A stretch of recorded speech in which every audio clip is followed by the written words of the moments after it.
Hello అండి, మీకోసం ఒక చక్కని కథ.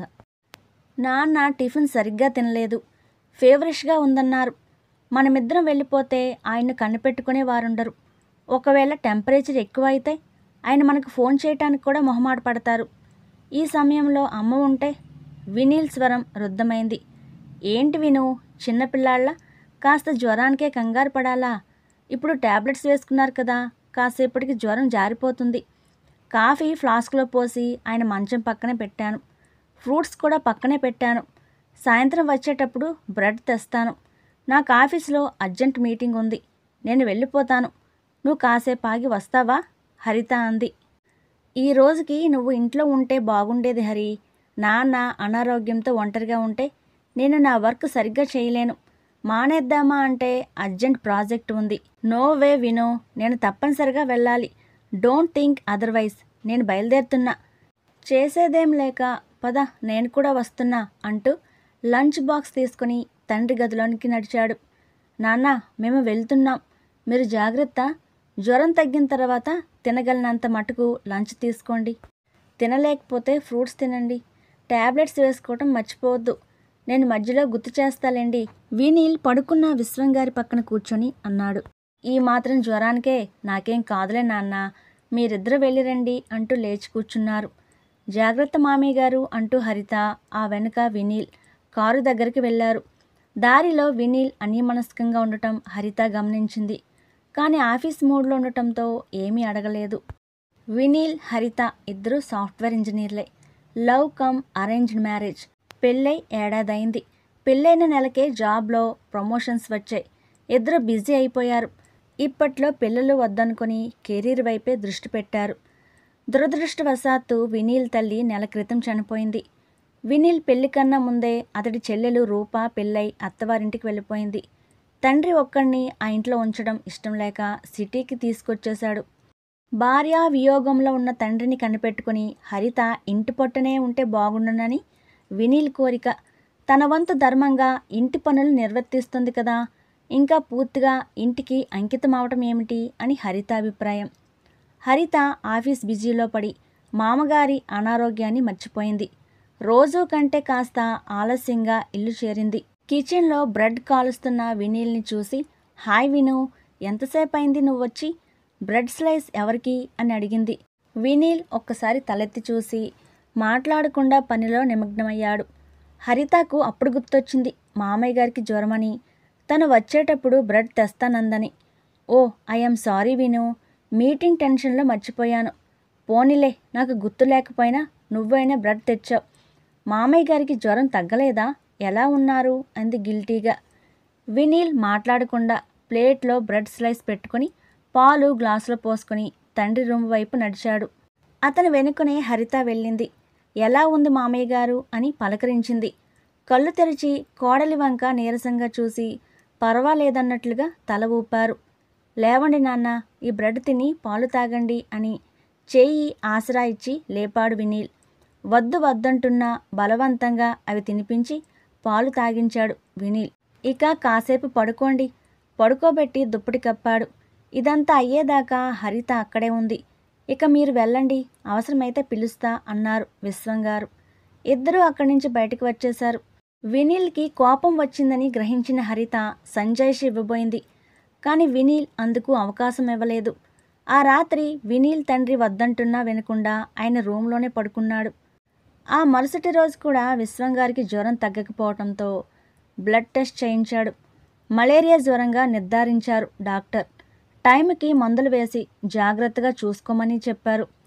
వినీల్ హరితను అడగకుండానే తానే ఆఫీస్కి లీవ్ పెట్టుకుని ఇంటి దగ్గర ఉండిపోయాడు. అదేమిటి విను, నాకు మాట మాత్రంగానైనా చెప్పలేదే? నేను 2 రోజులు లీవ్ పెట్టేదానిగా. హరిత కాస్త కోపంగా అంది. ఎందుకులే నిన్ను కష్టపడ్డం, ఆయన మా నాన్నగారు కదా, నేనే చూసుకోవాలి నిష్ఠూరంగా అన్నాడు వినీల్. అదే మాట, ఆఫీస్లో అర్జెంట్ మీటింగ్ ఉండటంతో ఆ రోజు ఉండలేకపోయాను. వర్క్ తెలియని వాళ్ళకైతే వివరంగా చెప్పవచ్చు. నువ్వన్నీ తెలిసి ఇలా మాట్లాడుతున్నావేంటి? నేను అసలు ఏమీ చేయటం లేదా? నీకు నాన్నగారైతే నాకు మామగారు కాదా? నీతో పాటు వెళ్తున్నాను, నీతో పాటు వస్తున్నాను. వచ్చిన దగ్గర నుండి వెళ్ళేదాకా ఇంట్లో నేను చేయగలిగిన పనులు చేస్తున్నాను. రెచ్చిపోయింది హరిత. ఇంట్లో పని మనిషి చేస్తుంది, వంట మాత్రమే నువ్వు చేసేది. మొన్నటి దాకా కర్రీ పాయింట్ నుండి కర్రీస్ నేనే వచ్చేటప్పుడు తెచ్చేవాణ్ణి. నాన్నగారు వచ్చినాటి నుండే బయట వంటలు ఆయన తినలేరని ఇంట్లో వండుకుంటున్నాం. అది నేను హెల్ప్ చేయకుండా అంతా నువ్వే చేస్తున్నావా? ఏదో పెద్ద చేస్తున్నాను అంటున్నావు.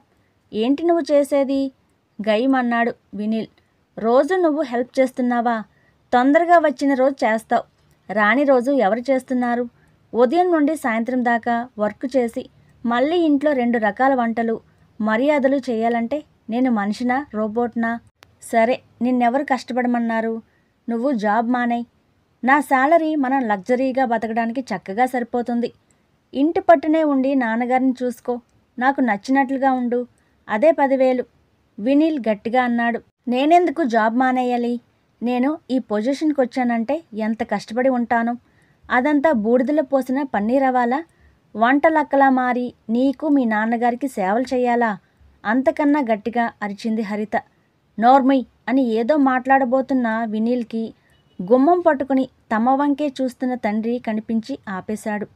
విను, నా గురించి గొడవపడుతున్నావా? నేను ఊరికి వెళ్ళిపోతాను నీరసంగా అన్నారు విశ్వంగారు. మీరు ఎవరి కోసము ఎక్కడికి వెళ్ళనక్కర్లేదు నాన్న, నేను మిమ్మల్ని చూసుకోగలను. మీరు ఇవేమీ పట్టించుకోవద్దు. పదండి, రెస్ట్ తీసుకుందరు గాని. వినీల్ ఆయన చెయ్యి పట్టుకొని అన్నాడు. మామయ్య గారు, నాకు మీరంటే కోపమేమీ లేదు. నేను జాబ్ మానేసి ఇంట్లో ఉండలేను. నాకు చేతనైనంతలో మీకు చేసి పెడతాను. పని మనిషికి ఇంకాస్త జీతం పెంచి ఇంట్లో ఉండమంటాను. అంతేకాని ఆయన ఇలా మాట్లాడితే నాకు కష్టంగా ఉంటుంది. హరిత మామగారితో అంది. ఆ అమ్మాయి చెప్పింది రైటే కదరా విను. ఇంత చదువుకున్నది ఇంట్లో ఉండటానికా? నువ్వు లీవ్ పెట్టనక్కర్లేదు, వెళ్ళిపో, నేను చూసుకోగలను. మాట్లాడలేకపోతున్నారు విశ్వంగారు. తను ఏం మాట్లాడినా తండ్రి మనసు నొచ్చుకుంటుందని వినీల్ మౌనంగా తల ఊపి తండ్రిని తీసుకెళ్లి పడుకోబెట్టాడు. విశ్వంగారి జ్వరం తీవ్రత తగ్గుముఖం పట్టింది. వినీల్ ఆఫీస్కి వెళ్తున్నాడు. వినీల్ హరితలిద్దరూ ఇల్లు చేరేసరికి రాత్రైపోతుంది. వీళ్ళు వచ్చేసరికి విశ్వంగారే రైస్ కుక్కర్ పెడుతున్నారు. ఆయనకు చేతనైనట్లుగా వంట చేస్తున్నారు. ఆయన తినేసి వీళ్ళ కోసం ఎదురు చూస్తున్నారు. అదంతా వినీల్కి కష్టంగా అనిపిస్తుంది. ఆయనకి కోడలు చేసి పెట్టాల్సింది పోయి ఆయనే ఎదురు తమకు పనులు చేస్తున్నారు. మీరెందుకు చేస్తున్నారు మామయ్య గారు? నేను వచ్చాక వంట చేస్తానుగా అని మొదట్లో హరిత మామగారితో అంది. మీరు రావటం ఆలస్యమవుతుంది కదమ్మా, నాకు పెందలాలే తినకపోతే అరగదు. అయినా ఇంట్లో ఉండి చేసేదేముంది? పై పనంతా పనమ్మయ్యే చేస్తుంది. నాకేం కష్టమవటం లేదు అన్నారాయన. అంతే, ఇక పట్టించుకోవటం మానేసింది హరిత. హరిత ప్రవర్తన సహించలేని వినీల్ ఆమెపై చిరాకును పెంచుకున్నాడు. ఇద్దరిలోనూ అవగాహన లోపం ఏర్పడింది. పరస్పరం వాదులాడుకోవటం, మాటామంతి లేకుండా ఎడముఖం పెడముఖంలా దూరంగా పడుకోవటం ఎక్కువైంది. ముద్దు ముచ్చట కరువైంది. ఇదంతా గమనిస్తున్న విశ్వంగారు ఇద్దరికీ విడివిడిగా నచ్చచెప్పడానికి ప్రయత్నించారు. లాభం లేకపోయింది. ఇద్దరినీ కలిపి కూర్చోబెట్టి ఒకరి ఇష్టాలను మరొకరు గౌరవించాలని హితబోధ చేశారు.